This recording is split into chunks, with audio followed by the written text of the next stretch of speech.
Oi, turma. Do livro Edificando a Nação sobre Bases e Valores, Nídia Regina Limeira, André de Souza Costa, no 16º texto, De Mãe para Mãe, de Adriana Marra. Na terceira parte, certas medidas tomadas por governantes aparentam ser bondosas, como as assistencialistas, mas atenção, condicionam os benefícios sociais à proibição de a pessoa trabalhar e ter uma outra fonte de renda. Isso faz com que o beneficiário se mantenha eternamente dependente dos benefícios. Ao proibirem os beneficiários de trabalhar para não perder a bolsa, tal proibição estimula o ócio e a preguiça. Assim, a pessoa se acostuma a uma condição social muito baixa, vivendo sempre na linha da pobreza e perdendo oportunidades de, com o esforço e trabalho, alcançarem outros patamares na condição social. E eu penso que quanto mais a família conquistar e usufruir de melhores condições materiais, mais aumenta o desejo de concretizar um ciclo virtuoso e desperta para a necessidade de se desenvolver também em outras áreas da vida, como, por exemplo, conhecimento, finanças, saúde, beleza, planejamento familiar, autoconhecimento. Isso também gera relacionamentos de maior qualidade, aumento de interesse pela espiritualidade e mais prosperidade em todos os âmbitos.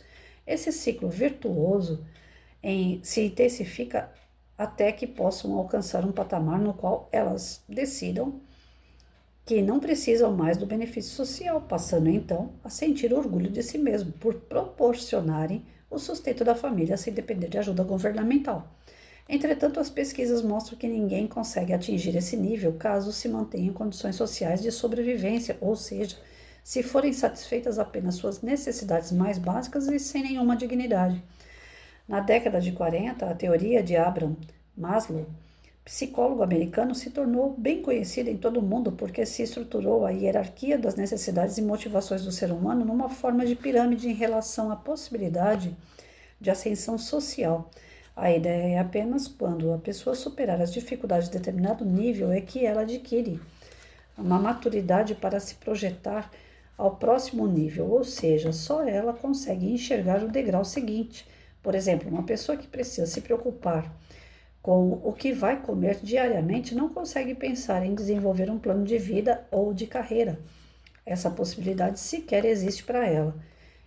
Quanto pessoas forem mantidas mentalmente aprisionadas em situação de pobreza devido às políticas públicas implementadas por governos inescrupulosos que nunca permitirão que elas se tornem independentes, dificilmente conseguirão conquistar melhores condições financeiras, profissionais, sociais e pessoais. Essas pessoas aprisionadas estão fadadas a viver por toda a sua vida nas mesmas condições e, pior, servirão de exemplos para os seus filhos, os quais darão continuidade a esse mesmo padrão. E por mais incrível que pareça, políticos inescrupulosos aplicam estratégias baseadas em estudos como esses para que a condição de pais que sempre dependeram da ajuda do Estado que manterem a família continuem sendo um modelo para as próximas gerações. A maioria dessas pessoas são facilmente manipuladas. Pensam que basta que o benefício melhore um pouquinho, que basta parcelar mais vezes algum empréstimo feito pelo banco público para ajudar a manterem aprisionar o pensamento dessas pessoas vulneráveis. Basta colocar artistas famosos para distraí-las. Pronto.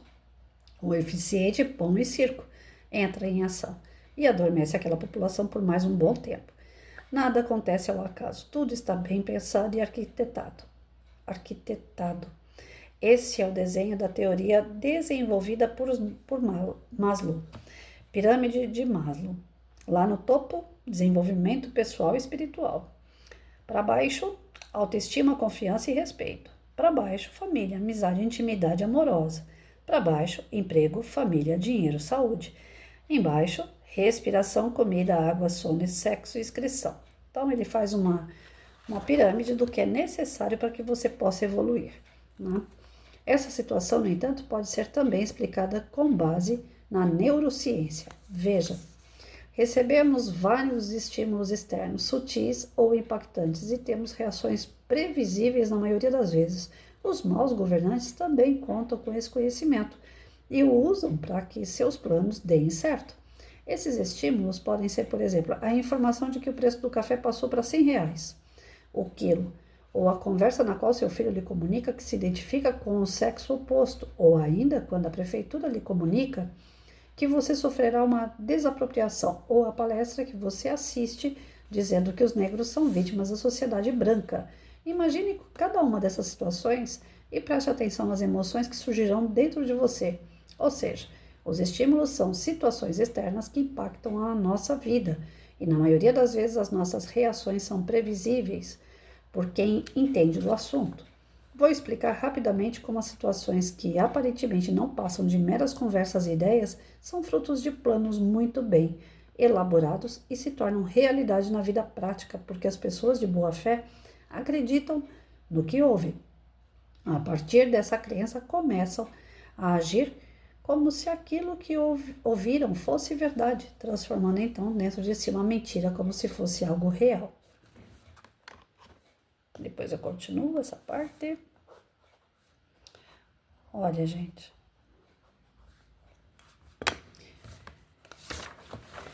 Nessa questão, né, do que a esquerda, né, os governantes inescrupulosos, como ele falou aqui, eles agem em cima da população. Tem um livro, A Revolução dos Bichos, né, que é ótima para isso, para a gente poder entender como é que funciona. Tem vídeos na internet de vários autores, várias versões sobre essa historinha. Revolução dos Bichos. Ali está dizendo que os porcos estavam insatisfeitos com os proprietários da fazenda, porque achavam que estavam sendo explorados. Se reuniram com os demais bichos e fizeram uma revolução para tirar o fazendeiro. Como os porcos aderiram, né, e foram os precursores, os autores da revolução, eles se achavam como se fossem um representante daqueles bichos. Por serem representantes, eles também tinham que dialogar com outros humanos para fazer acordos e manter a sua fazenda. Só que nessa de manter contato com os humanos, eles foram ficando de forma parecida com os humanos e passaram, ao invés de andar com 4 patas, com 2 e ficaram eretos e começaram a utilizar todos os equipamentos, todos os meios que os humanos utilizaram e começaram a ficar idênticos nos humanos. Só que, ainda que eles ficassem idênticos os humanos, que eles passassem a ser consumistas e materialistas como os humanos, aqueles que eram os bichos da fazenda não podiam chegar no mesmo patamar que eles, porque afinal de contas eles estavam fazendo um sacrifício de se parecer com os humanos para representar os bichos e querer os direitos dos bichos resguardados nas mãos deles. Olha só, golpe puro, né? Então, o que acontece com esses governantes inescrupulosos não é diferente.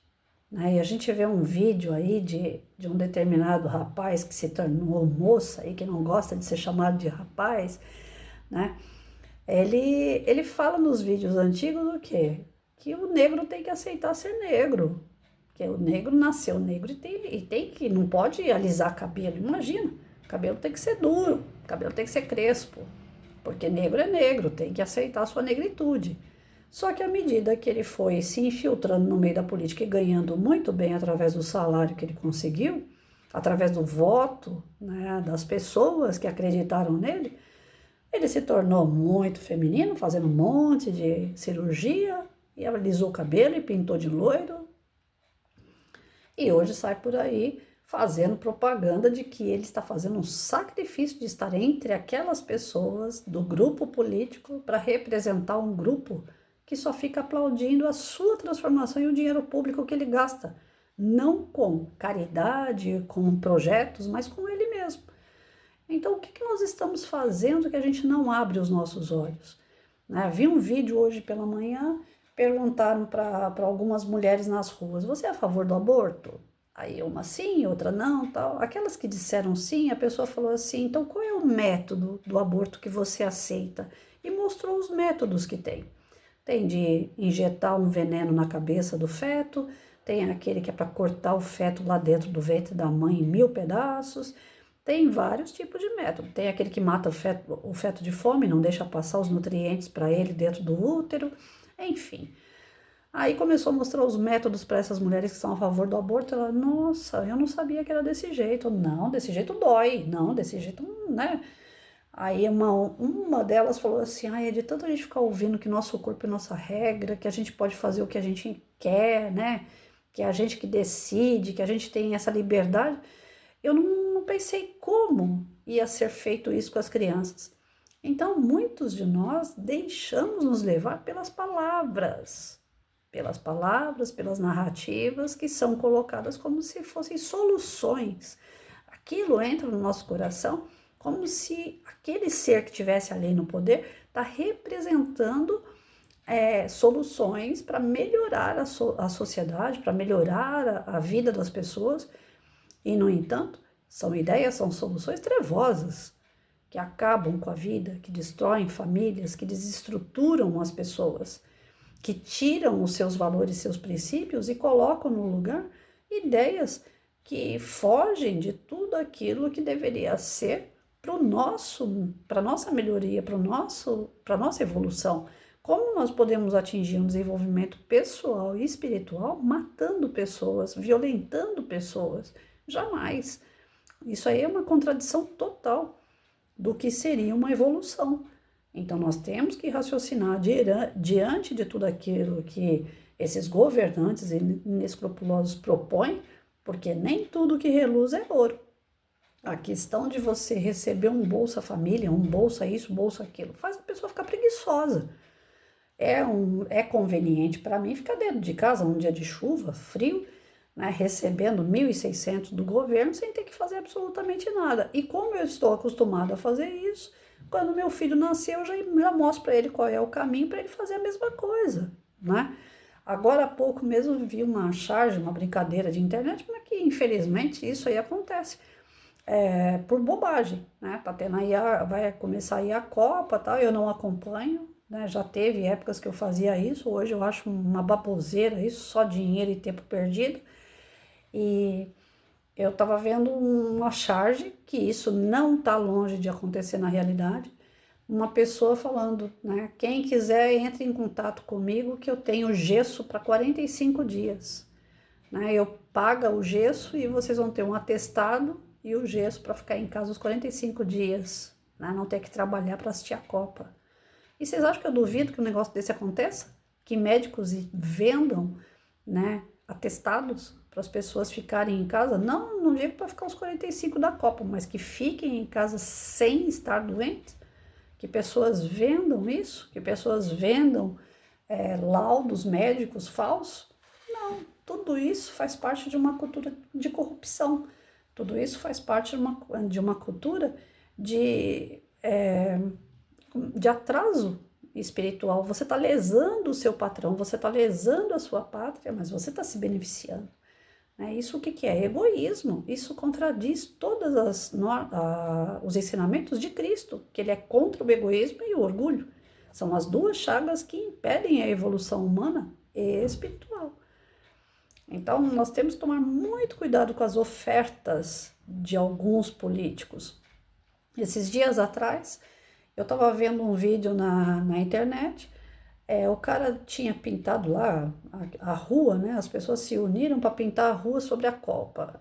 Aí, o que é mais importante? Uma pintura na rua sobre Copa ou os buracos da rua todos serem recapeados, que a gente já sabe que vai ser aquele recapeado de açúcar. Daqui a algum tempo aquilo lá já vai estar saindo de novo.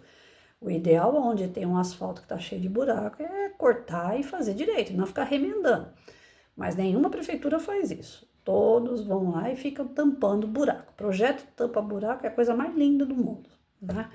As pessoas acabam se contentando com isso, e melhor isso do que nada, né? E vamos levando. Enfim, tamparam os buracos, só que passaram por cima da pintura lá da comunidade que fez os desenhos de Copa no chão. O cara foi na internet, um dos moradores, e desceu lenha no prefeito, porque tudo sobra para o prefeito. O planejamento é feito pela secretaria que pertence àquela prefeitura. Mas tem coisas que o prefeito nem sabe que foi feito, porque ele confia no secretário dele. E eu não estou aqui para ficar passando a mão na cabeça nem de prefeito, nem de ninguém. Mas, enfim, eu trabalhei na prefeitura, eu sei como é que é. Tem coisas que a gente fazia enquanto professor que o prefeito nunca nem ia imaginar. Então, é a secretaria que sabia. Aí o cara vem na internet, é ano de eleição, aí começa a descer o pau no prefeito. Para ele não ficar ruim, manchado perante a sociedade ou quem quer que seja da cidade, o prefeito vai no local, leva tintas, agrada a comunidade, fala, olha, desculpa, em nome da prefeitura, tal, mas está aqui a tinta. E tem mais. Para não ficar ruim com ninguém, nós vamos fazer então agora um campeonato entre as ruas da cidade para ver qual é a que está mais bem pintada, mais criativa sobre o tema da Copa, e nós vamos dar um prêmio de 20 mil reais para aquela rua, para aqueles organizadores da pintura. Pronto. Quer dizer, além de apaziguar a situação, amenizar o problema, porque estava gerando polêmica, né? Uma polêmica inútil no meu ponto de vista, porque eu acho que tem coisas que a sociedade deveria se unir para fazer esse tipo de coisa, né? Denunciar aquilo que está errado, um posto de saúde que não trabalha, né? Que desvia exames, como já aconteceu comigo, denunciar uma escola que não tem os seus recursos para os seus alunos, que pinga mais dentro do que fora, como eu já trabalhei em escola desse nível, escola de latão, né, que não fazem em concreto, chega frio, chega chuva, calor, a gente está lá sofrendo naquela sala. Em vez da sociedade se juntar para resolver situações como essa, se juntam para poder fazer uma pintura de rua. Enfim, o prefeito aproveitou, né, a situação e já fez um pão em circo. Agora, quem é que não quer ganhar 20 mil reais? Tá todo mundo pintando rua em Itacoaxetuba. Que lindo, que maravilhoso. E como é que está o seu posto de saúde? E como é que está a sua escola? E como é que está o esquema de segurança da sua cidade?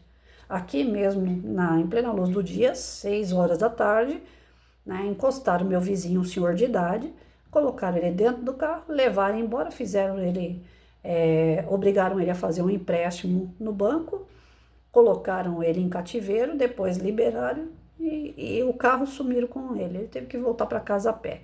Enfim, isso em plena luz do dia. Cadê a segurança preventiva? Eu não vejo segurança preventiva por aqui. A coisa mais rara que tem é uma viatura passar por aqui. Eu tenho câmeras na minha casa, eu fico olhando as câmeras e a coisa mais rara que tem é uma viatura preventiva. Ah, mas tem a viatura escolar. Ela vai lá, bate o ponto e vai embora. Né? Eu trabalhei em escola pública mais de 32 anos. Eu não via nada preventivo. O que eu via era bater cartão. Passava lá, assinava o nominho de quem está naquela viatura, seja municipal ou estadual, mas prevenção não. Quando eu queria que houvesse prevenção na quadra da escola estadual que meu filho estudava, eu ligava para a polícia e falava, olha, eu preciso de uma viatura aqui, está cheio de noia em volta da quadra. Então eu estou aqui aguardando vocês. E eu ficava ali na marcação. Enquanto não chegasse uma viatura para tirar os noia da quadra, eu não saía da quadra. Então as pessoas não têm uma atitude diante daquilo que está errado. Pelo contrário, se beneficiar, se eu ganhar alguma coisa em troca, eu calo minha boca. E aí? Até quando isso vai acontecer?